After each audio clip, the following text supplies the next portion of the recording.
बिहार की राजनीति में नीतीश और एनडीए के गठबंधन की खबर संभावना से कन्फर्मेशन की तरफ बढ़ती दिख रही है। इस बीच सियासी रणनीतिकार इस बात के भी कयास लगा रहे हैं कि अगर नीतीश कुमार पलटी मारते हैं तो तेजस्वी यादव के पास क्या विकल्प होंगे।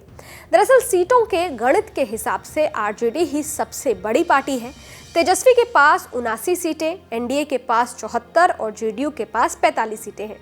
इनके अलावा कांग्रेस की 19 और लेफ्ट की 16 सीटों को मिला लिया जाए तो 114 का नंबर बनता है, जबकि सरकार बनाने के लिए 122 सीटें चाहिए।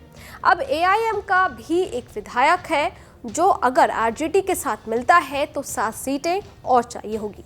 ऐसे में तेजस्वी और लालू की पार्टी के पास एकमात्र तरीका होगा दूसरी पार्टी को तोड़ना। हाल ही में लल्लन सिंह के जेडीयू अध्यक्ष पद से हटने से पहले मीडिया में ये खबरें सामने आई थी कि जेडीयू के लगभग 1 दर्जन विधायकों ने अलग बैठक की है और ये विधायक आरजेडी प्रमुख लालू प्रसाद यादव के संपर्क में हैं। इन विधायकों में कुछ ऐसे विधायक भी हैं जो लालू प्रसाद यादव की जाति यानी कि यादव जाति के हैं और पूर्व में आरजेडी में रह चुके हैं। ऐसे में लालू यादव इन विधायकों को अपनी तरफ खींचने की कोशिश कर सकते हैं, लेकिन ऐसा करने में दल बदल कानून मुश्किल खड़ी कर सकता है। इन हालातों में दल बदल कानून क्या है, इस पे भी नजर डालते हैं। दल बदल विरोधी कानून यानी एंटी डिफेक्शन लॉ को संविधान की 10वीं अनुसूची में शामिल किया गया है।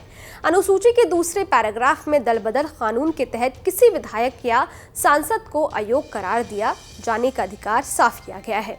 इसके अनुसार अगर कोई विधायक अपनी मर्जी से पार्टी की सदस्यता छोड़ दे तो इसके तहत उसकी सीट छिन सकती है।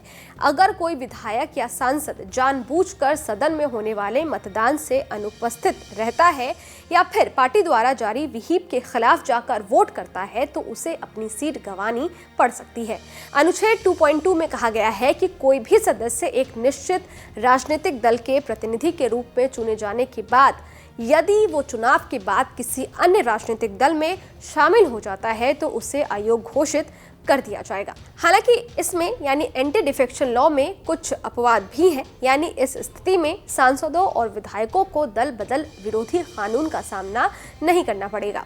अगर किसी पार्टी के 2/3 सांसद या विधायक किसी अन्य पार्टी में शामिल हो जाते हैं तो इस स्थिति में भी इसे दल बदल नहीं माना जाता है, यानी जेडीयू को तोड़ने के लिए 45 में से 30 विधायक कम से कम चाहिए होंगे। ऐसे में क्या जेडीयू को तोड़ने का दांव लालू चलने की कोशिश कर पाएंगे, और कोशिश करेंगे तो क्या सफल हो पाएंगे, ये बड़ा सवाल है। सबसे बड़ी बात यह है कि सूत्रों के अनुसार एनडीए और जेडीयू के गठबंधन के बीच सारी डील अमित शाह कर रहे हैं, जो भारतीय राजनीति में इस समय गठबंधन के मामले में सबसे बड़े खिलाड़ी माने जाते हैं। ऐसे में जेडीयू को तोड़ने का विकल्प लालू और तेजस्वी के लिए आसान नहीं होगा।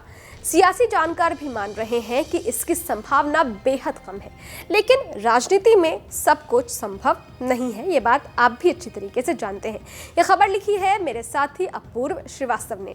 ये वीडियो आपको कैसा लगा, इस वीडियो पर आपकी क्या राय है, कमेंट बॉक्स में जरूर बताइएगा। देखते रहिए न्यूज़ नेशन डिजिटल मेरे यानी अदिति शाह के साथ। शुक्रिया।